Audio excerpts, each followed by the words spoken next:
नमस्कार मित्रों, मैं हूं भरत मादरेचा, जैन ज्योतिष वास्तु सलाहकार और जेम स्टोन स्पेशलिस्ट। मित्रों, आज हम बात करेंगे एक ऐसे ग्रह के बारे में कि यदि वो ग्रह शुभ प्रभाव लेकर के कुंडली में सही जगह बैठा है तो उस ग्रह से हम बहुत कुछ प्राप्त लाइफ में कर सकते हैं, लेकिन उस ग्रह की दशा आनी चाहिए। तो मैं जिस ग्रह की बात कर रहा हूँ वो है गुरु अर्थात बृहस्पति। 9 ग्रहों में सबसे शुभ ग्रह यदि कोई माना गया है तो वो गुरु ग्रह है। तो यहाँ पर हम देखेंगे कि गुरु किन किन भावों का कारक होता है और गुरु किन किन चीज़ों को हमें देता है। तो यहाँ पर गुरु, यहाँ पर 1 नंबर की राशि है, ये मेष लगन की कुंडली मैंने जस्ट एग्जाम्पल के लिए लिया है। यहाँ पर मेष से लेकर मीन राशि तक कोई भी राशि हो सकती है। तो यहाँ पर भावों में राशियाँ चेंज होती रहती है लेकिन भाव फिक्स होते हैं। तो यहाँ पर जो गुरु है वो दूसरे हाउस का कारक होता है, 5वें हाउस का कारक होता है, 9वें हाउस का कारक होता है और 11वें हाउस का कारक ग्रह होता है। चाहे यहाँ पर कोई सी भी राशि आओ लेकिन भाव फिक्स होती है, राशियाँ बदलती रहती है। तो यहाँ पर दूसरा भाव यानी कि धन, कुटुंब और वाणी का स्थान है। तो व्यक्ति के पास धन कितना आएगा, कितना उसका सेविंग होगा, कितना उसका बैंक बैलेंस है, वो यहाँ से देखा जाता है। तो यदि गुरु अच्छा हुआ तो यहाँ पर ये सारी चीज़ें हमें लाइफ में मिलेगी। पंचम भाव का भी कारक होता है। यदि गुरु अच्छा हुआ तो हमें संतान प्राप्ति होगी, सडन गेन मिलेगा और बुद्धि के लिए बहुत अच्छा है और एजुकेशन के लिए भी एक बहुत अच्छा, यहाँ पर गुरु की दृष्टि भी यहाँ पर पड़े तो भी यहाँ पर एजुकेशन में भी व्यक्ति अपनी एजुकेशन को पूरी करता है। और 9वां हाउस का भी कारक है। तो ये 9वां हाउस होता है हायर एजुकेशन, विदेश यात्रा, धर्म को व्यक्ति कितना मानेगा यहाँ से देखा जाता है। परोपकार, दान वगैरह यहाँ से देखे जाते हैं। यदि गुरु अच्छा हुआ तो ये सब चीज़ें यहाँ से मिलेगी लाइफ में। और 11 भाव का कारक होता है, मीन्स ये लाभ स्थान है, यानी कि व्यक्ति का रेगुलर इनकम कैसे होगा, कितना होगा, वो यहाँ से देखते हैं। और यहाँ पर गुरु शुभ प्रभाव में हुआ तो यहाँ पर रेगुलर इनकम भी व्यक्ति की अच्छी रहेगी, बड़े भाई बहनों का सपोर्ट मिलेगा और यहाँ पर मित्र भी साथ देंगे। तो यहाँ पर गुरु यदि कुंडली में अच्छी जगह बैठा हुआ है, मान लीजिए गुरु यहाँ पर लगन में मेष राशि में बैठा हुआ है, तो गुरु यहाँ पर 3 दृष्टि से 3 भावों का वो भला करेगा। यहाँ से बैठ कर के गुरु पंचम भाव पर डालेगा दृष्टि, तो संतान होने के लिए अच्छा, बुद्धि के लिए अच्छा, एजुकेशन के लिए अच्छा, प्रेम प्रकरण के लिए अच्छा। 7वीं दृष्टि डालेंगे 7वें भाव पर, तो यहाँ पर मैरिज लाइफ के लिए अच्छा, पार्टनरशिप बिजनेस के लिए अच्छा, सोशल एक्टिविटी के लिए अच्छा, कोई एक्टर है तो उसके लिए पब्लिसिटी के लिए अच्छा। तो 7वें भाव से रिलेटेड जो भी फल होता है वो उसमें बढ़ोतरी कर देता है। और तीसरी दृष्टि 9वें भाव पर पड़ेगी तो यहाँ पर व्यक्ति धर्म को मानेगा, व्यक्ति विदेश यात्रा जरूर करेगा, हायर एजुकेशन यहाँ पर पूरी करेगा और दान, धर्म, परोपकार भी व्यक्ति करेगा। तो गुरु यदि शुभ है तो यहाँ पर ये सारी चीज़ें हमें देखने को मिलेगी। और गुरु लाभ स्थान का भी कारक है। तो यहाँ पर रेगुलर इनकम कैसी होगी, कितनी होगी, पैसा कितना आता रहेगा हमें, वो यहाँ से देखा जाता है। यदि गुरु शुभ है तो यहाँ पर मित्रों का भी साथ मिलेगा और भाई बहनों का भी सपोर्ट मिलेगा। तो अकेला गुरु ग्रह एक जगह बैठता है तो वो 3 जगह पे दृष्टि डालता है, 5वीं दृष्टि, 7वीं दृष्टि और 9वीं दृष्टि। तो 3 दृष्टियों से जहाँ देखेगा वो उस भाव के फल की वृद्धि कर देगा। तो गुरु जो किसका कारक होता है, गुरु संतान का कारक होता है, गुरु शादी का कारक होता है, गुरु धर्म का कारक होता है, गुरु धन का कारक होता है। और समाज में जो परंपराएं जो चली आ रही है, जो समाज में जो परंपराएं और रीति रिवाज जो चलता आ रहा है, वो गुरु यहाँ पर उसका पालन करता है खुद, और लोगों से भी वो परंपराओं के हिसाब से लोगों को भी चलने की सलाह देता है। तो यहाँ पर गुरु जो है अधिकार सत्ता भी देता है, अधिकार देता है, सत्ता देता है। और ऐसी स्थिति में यदि ऐसा भी मैंने देखा है कि यदि व्यक्ति कम पढ़ा लिखा है लेकिन गुरु उसका कुंडली में अच्छा है तो वो अपने अनुभव के आधार पर, उसकी सोच ही ऐसी रहती है कि practice makes a man perfect, तो वहाँ पर वो अनुभव से व्यक्ति बहुत ऊपर तक जाता है। तो यहाँ पर बहुत ही वो अच्छी पढ़ाई करता है। तो बाद में हायर एजुकेशन पूरा करके कोई CA बनता है, कोई IAS बनता है, कोई मैनेजमेंट में कुछ कोर्स करता है, तो कोई किसी को कोई फिलोसोफर होता है, दर्शन शास्त्र में उसको इंटरेस्ट रहता है, और बड़ी बड़ी बुक हमेशा हमारे धर्म और हमारी संस्कृति के इतिहास के बारे में वो पढ़ता रहता है। उसको कुछ न कुछ हमेशा पढ़ना, ज्ञान अर्जित करना गुरु को अच्छा लगता है। रामायण पढ़ सकता है, गीता पढ़ सकता है, तो विभिन्न अनेक ग्रंथों की भी जानकारी यहाँ पर होती है। तो बुद्ध एक तरह से जो रहता है वो भी बुद्धि का कारक होता है, लेकिन वहाँ पे एक कैलकुलेटिंग गणित है, बुद्ध वहाँ तक सीमित रहता है। एक प्राइमरी लेवल के लिए शिक्षक के लिए मैं मान सकता हूँ कि बुद्ध का रोल इम्पोर्टेंट रहता है। हालांकि बुद्ध भी बुद्धि का कारक है और एजुकेशन के लिए अच्छा है, लेकिन हायर एजुकेशन की जहाँ तक बात है, पीएचडी करना, सीए बनना, तो उसके लिए आईएएस बनना, उसके लिए यहाँ पर गुरु का शुभ होना जरूरी है। और नवम भाव का स्वामी यदि अच्छा है तो ये सारी चीज़ें हमें लाइफ में मिलेगी। तो यदि गुरु कमज़ोर हो गया, यहाँ पर कमज़ोर हो गया, या गुरु मकर राशि में बैठकर नीच का हो गया, तो यहाँ पे अशुभ हो जाएगा। तो कहीं गुरु यदि कुंडली में शुभ प्रभाव को लेकर के नहीं बैठा है, यानी कि पाप ग्रहों से दृष्ट है, और छठे, आठवें या 12वें भाव में यदि बैठ गया है, पाप ग्रहों से दृष्ट है, तो यहाँ पर गुरु से रिलेटेड जो तमाम बातें, जो तमाम चीज़ें जो मैंने आपको बताई, वो लाइफ में उसको नहीं मिलेगी। उसको हमेशा संघर्ष में अपना जीवन बिताना पड़ेगा। और यदि गुरु अच्छा है तो यहाँ पर व्यक्ति को बहुत अच्छा मान सम्मान मिलता है और व्यक्ति बहुत आगे जाता है। तो यहाँ पर यहाँ पर एक नंबर ये मेष लगन है। तो यहाँ पर जब मकर लगन आ जाता है, तो एक मकर लगन में क्या होता है कि गुरु 12वें हाउस का स्वामी होता है, यानी कि 9 नंबर राशि यहाँ पर आती है। तो 9, 10, 11 और 12, तो मकर लगन की कुंडली में गुरु 12वें हाउस का और 30वें हाउस का स्वामी होता है। यहाँ पर ये गुरु अच्छा फल नहीं देगा। 12वां हाउस यानी कि व्यय स्थान, खर्च का स्थान, हॉस्पिटल में एडमिट होने का स्थान, कोई कभी चोरी हो जाना, तो यहाँ पर रवि गुरु जैसे योग, अगर मंगल साथ में बैठा हुआ है तो कोर्ट केस, मुकदमा इत्यादि में व्यक्ति उलझता है। तो मकर लगन में गुरु यहाँ पर 12वें और 30वें हाउस का स्वामी होने के नाते अच्छा फल नहीं देता। और इस मकर लगन की कुंडली में अष्टम भाव का स्वामी होता है सूर्य। यहाँ पर 5 नंबर की राशि आएगी, मीन्स यहाँ का स्वामी हो जाता है सूर्य। तो मकर लगन की कुंडली में गुरु और सूर्य दोनों अच्छा फल नहीं देते।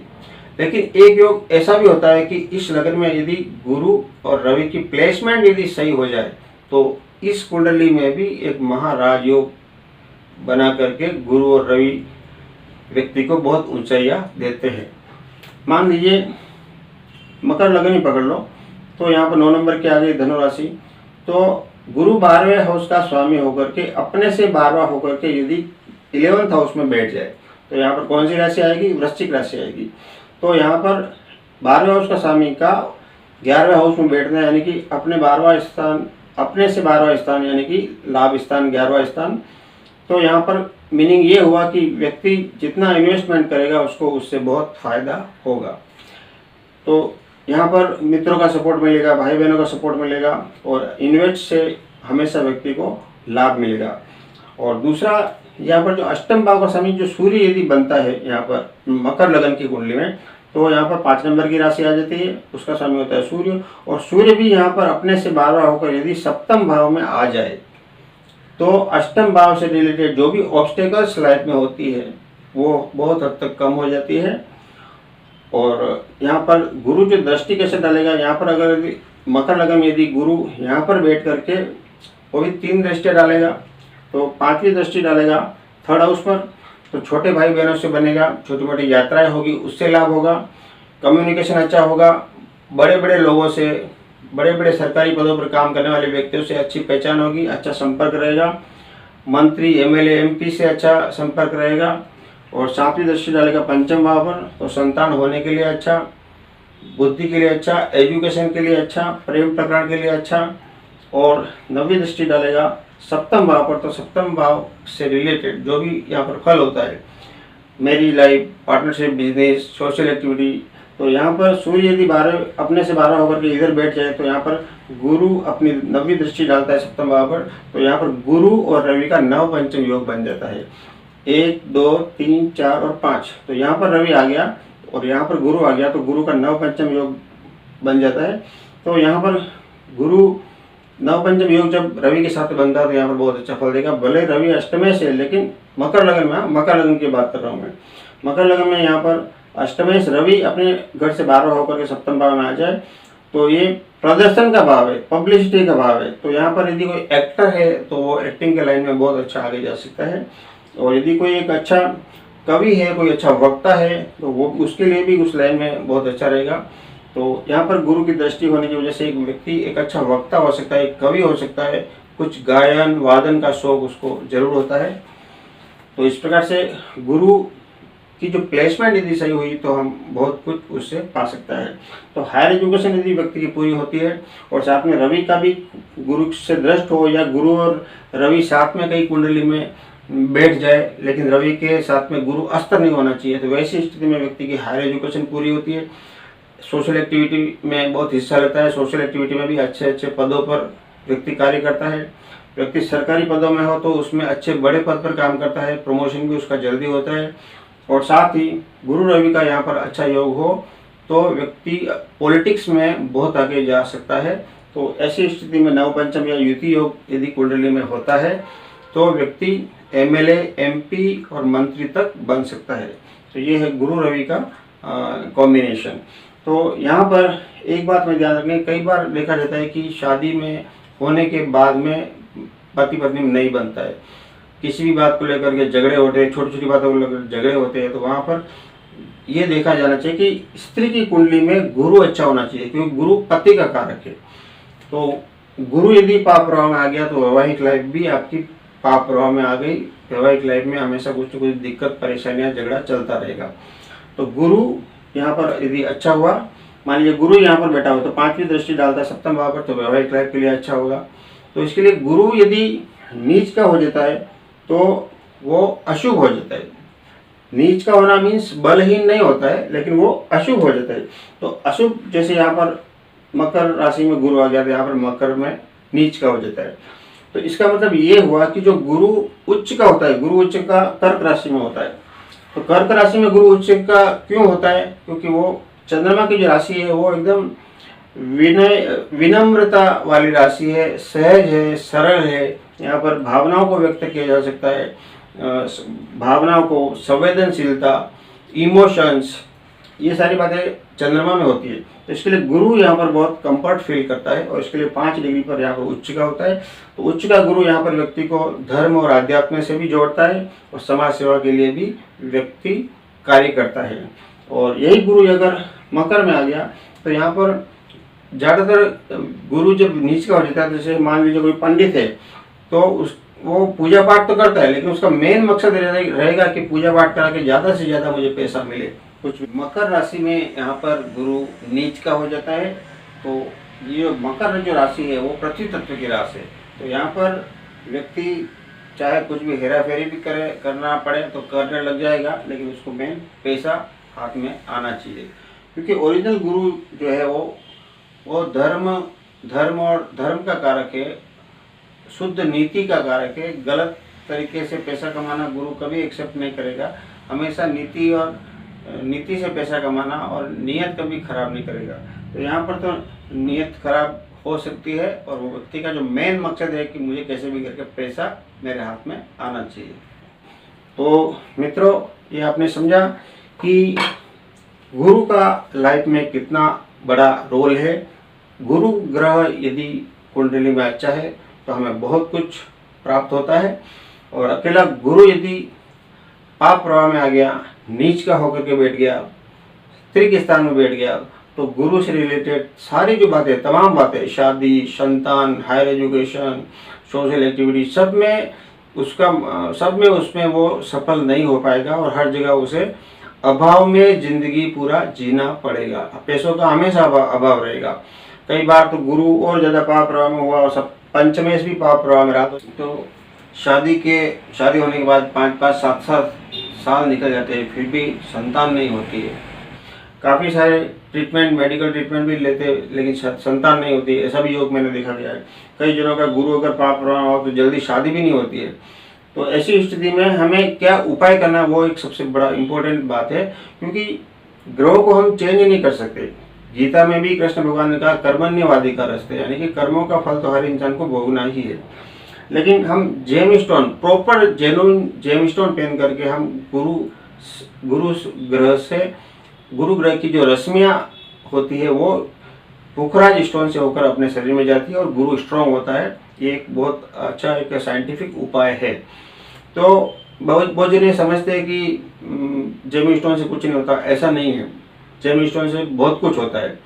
इसको मैं जस्ट एक एग्जांपल के माध्यम से समझाऊंगा। यदि समझो मैं बीमार हो गया, मुझे कुछ ब्लड प्रेशर बीपी हाई हो जाता है, वो प्रॉब्लम है, तो हार्ट का भी प्रॉब्लम है मेरे को, बीपी उसमें हाई हो जाता है। तो जैसे ही मुझे ये होगा तो मैं क्या करूँगा, डॉक्टर के पास जाऊँगा, डॉक्टर मुझे दवा देगा, तो उससे बीपी कंट्रोल में आएगा, हार्ट से रिलेटेड जो प्रॉब्लम है वो कंट्रोल में आएगी। ये एक उपाय है और ये उपाय कर्म का एक पार्ट है। सेम इसी तरह ग्रह को हम चेंज नहीं कर सकते, लेकिन गुरु अगर कमजोर है तो अच्छी क्वालिटी का पुखराज रत्न, अभी वो रत्न कौन सा माइंस का हो, कितना ग्रेविटी का हो, कितना कैरेट का हो, वो सारी बातें पर्सनल कुंडली देख करके मैं बता सकता हूँ कि किसको क्या पहनना है। तो ऐसा ग्रह पुखराज पहन के बहुत कुछ लाइफ में पा सकते हैं। लेकिन यहाँ पर जरूर देखें कि मकर लगन में खाली आपको ये देखना है कि गुरु कहाँ बैठा हुआ है, वो खास तौर से देखें, क्योंकि मकर लगन में गुरु अच्छा डिपार्टमेंट लेकर के यहाँ पर नहीं बैठता है। एक चीज़ वो जरूर देखें। तो मित्रों, आपको भी यदि जेम स्टोन लेना है आप हमसे संपर्क कर सकते हैं। आपको अपने दुकान, मकान, घर, फैक्ट्री इत्यादि का वास्तु चेक करवाना है तो आप वास्तु विजिट करवाने के लिए हमसे संपर्क कर सकते हैं। आपको जन्म कुंडली दिखाना है तो आप हमसे संपर्क कर सकते हैं। आप अगर हमारा थाने में ऑफिस है, यहाँ पर आ सकते हैं तो ठीक, नहीं तो आप कहीं पर भी है, चाहे इंडिया में है चाहे आप विदेश में है, तो आप फ़ोन पर हमसे कंसल्ट कर सकते हैं। तो आपको भी यदि मित्रों हमारा वीडियो पसंद आया हो तो उसे आप लाइक करें, शेयर करें, सब्सक्राइब करें और साथ ही बेल आइकन ज़रूर पुश करें, ताकि जब भी हमारा नया वीडियो अपलोड होगा उसको सबसे पहले आप देख पाएंगे। तो आज के लिए बस इतना ही। धन्यवाद।